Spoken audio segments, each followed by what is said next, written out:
Hello and welcome to my part 2 of my sourdough series. This is where I'm going to show you how to shape and bake with the dough that you've already made. If you haven't made the dough yet, make sure to watch part 1. So once we've let the dough rest for 6 hours or rest overnight, we're going to pour the dough out and divide it into half. Make sure if you let it rest overnight, you have to let it rest in the fridge.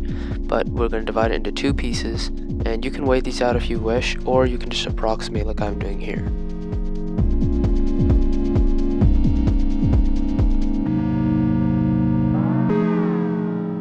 Once you have the dough divided into 2 pieces, you're going to want to form both of them roughly into balls. This is what we call the loose shaping. We're going to be shaping them again, so you don't have to shape them too much, but you do want them to give them like a slightly roundish shape, like a loaf.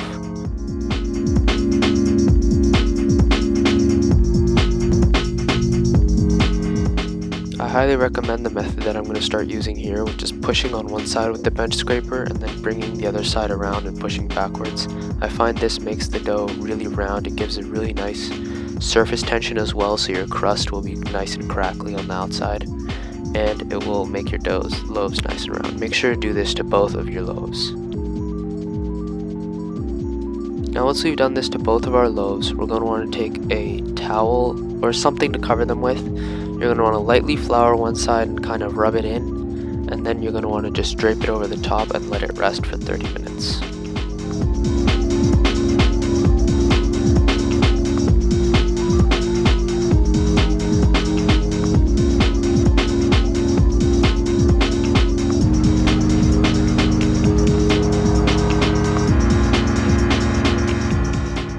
Once your dough is rested for 30 minutes, take the towel off and take a look.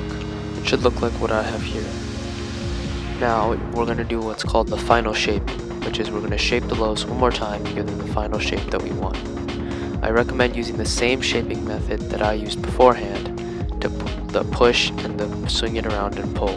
This gives the dough a really nice shape.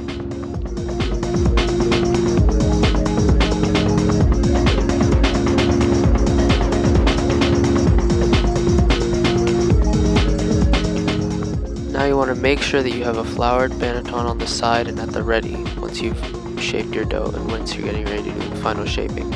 I forgot to do this, so I had to cut out some of the video because, in the heat of the moment I forgot to make a floured banneton ready.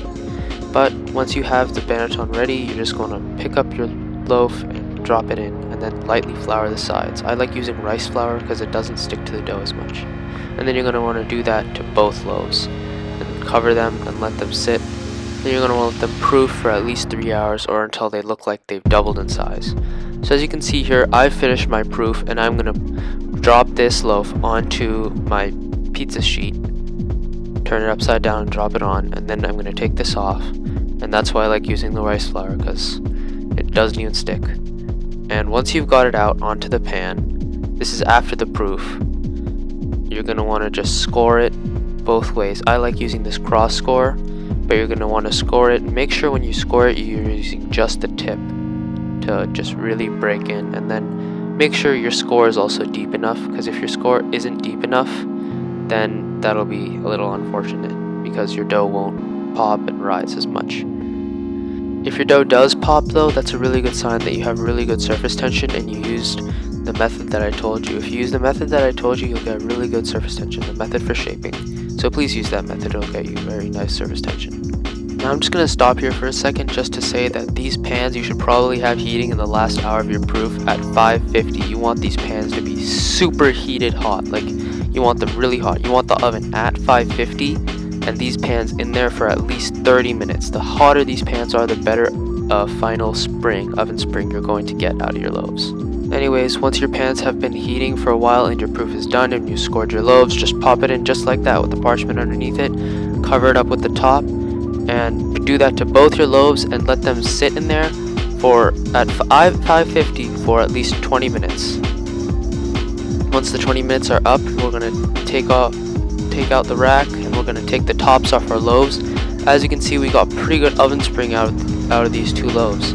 So that goes to show how hot your pans really have to be to get that good oven spring. And once you're done with that, you're just going to pop those loaves right back in and turn the temperature down to 450 and let those loaves rest for somewhere from 5 to 10 more minutes.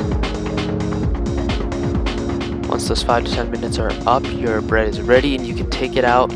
I recommend waiting 30 minutes to let it cool down before you eat it, because it'll change the texture if you just cut right into it.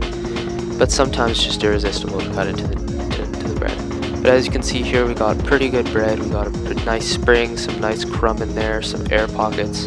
Anyways, that's the sourdough series. Thanks so much for watching, and make sure you try it at home.